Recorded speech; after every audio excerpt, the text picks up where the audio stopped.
That belongs in a museum. But Barnes seems solid. This is not like it's a questing build where you want to ideally have some mana open after you play Barnes to be able to take advantage of things like Gadgetzan Auctioneer.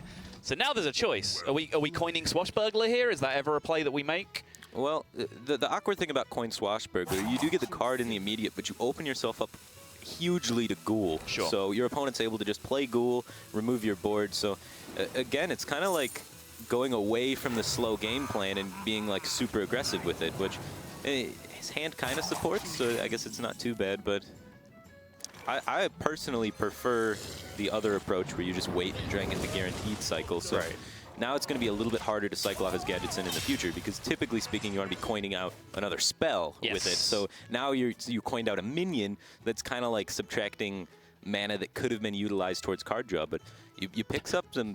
Is something that Noblord pays a ton of attention to, because there was a play at the Europe last call last weekend that I criticized from RDU making, where he went for a Soulfire Doomguard risky play. Noblord fired up his stream after the tournament and analyzed that play based on reads of what cards were in hand and how behind or ahead you were in the game. There's something like 45 minutes to an hour working out whether this was correct or not. His conclusion, at surprise to nobody, was that RDU is smart and I'm dumb, and he made the right play. But the point being is Noblord is a guy that pays attention to all this kind of stuff in Hearthstone. The read on hands, the patterns of the game, who's ahead, who's behind, when you need to push. He's a very impressive player. Muzzy here, tempoing out. He's going as aggressive as he can. He saw the 2 3/3 sticks, and he's like, well, screw it. If those stuck, let's add more pressure to the board. So he's kind of extending a little bit into a potential brawl here, but that's a risk he feels like he's willing to take. And we're going to see if maybe he gets punished for it, if maybe he just gets rewarded and just wins the game on the back of it. Yeah, I mean, he's ramping up so much pressure here. He's pushed through so much early game damage. I mean, it doesn't seem like a huge amount. The Warrior's at 21, but it's not unreasonable to expect a Warrior to be at 35 to 38 health at this point in the game. And he's put the Blood Taker, the 3/2, the Revenge, and then the Execute on the Gadgetzan Auctioneer. Makes sense. But he's going to end up going with the Bash, so he's just hoping he finds another trigger for Execute, or maybe he thinks, you know, this is my only Execute in hand right now. I need to save this in case Muzzy's aggression plan doesn't work out, and then he just tempo Malagoses me. Right. Yeah, and it's not even like the 2-1 is going to with the Tomb Pillager, but we've seen a good chunk of his mid-game threats already. So, as you said, is this now the point where his pressure tempo strategy starts running out of steam? Yeah, and this is where it gets awkward, right? Like, that's why I think in this matchup you can get a lot higher win rate if you save the Gadgets and wait on the mana and just don't give them the ability to remove your mid-range threats until you play them, you know, all at once, and then you draw your entire deck. But Muzzy's starting to run a little bit out of steam. He doesn't have Gadgetzan to cycle with, but he still has the Malagos, Prep, Shiv, and Sinister's opponent's hand, which I believe Muzzy thinks that there's possibly a removal there. He tried to bait it out with the... Maybe he's just going off the read. You know, he didn't use single target on my my Edwin. Maybe he doesn't have it. I mean, he does get the damage through here, and as you said, he was very, very close. You know, 7 more damage pushing through, so he doesn't need to get much more, even if the Malagos is removed. He knows there's a Grom in hand, so if there is an Execute, he knows for sure that this thing can be executed without taking any additional damage. That would be all of Noblord's mana, though, so that play would not be available to him as an Execute play.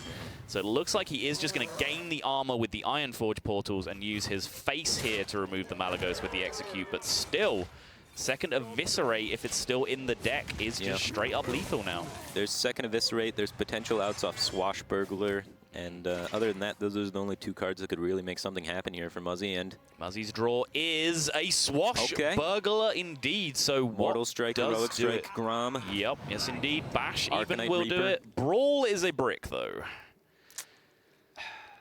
Yeah.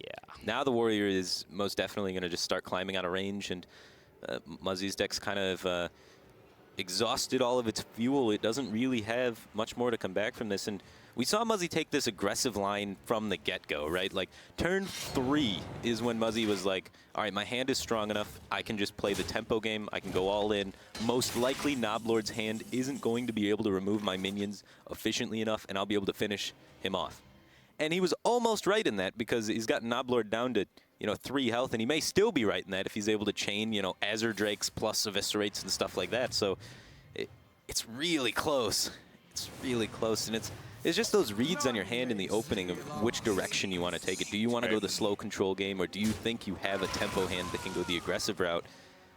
Yes, but Noblord here has already climbed himself up to 9. Divergent paths, so many decisions, so many different routes you can take through a game. You know, for example, this game that we just watched, your path would have diverged from Muzzy as early as turn 3 when he coined out the Tomb Pillager. Then turn 4, you also went off on another path than he did after we lived in his world already, and it just kept branching off, and you can see how many possible worlds there could have been that we could have gone into in this one game. Rogue just a ridiculously intricate class.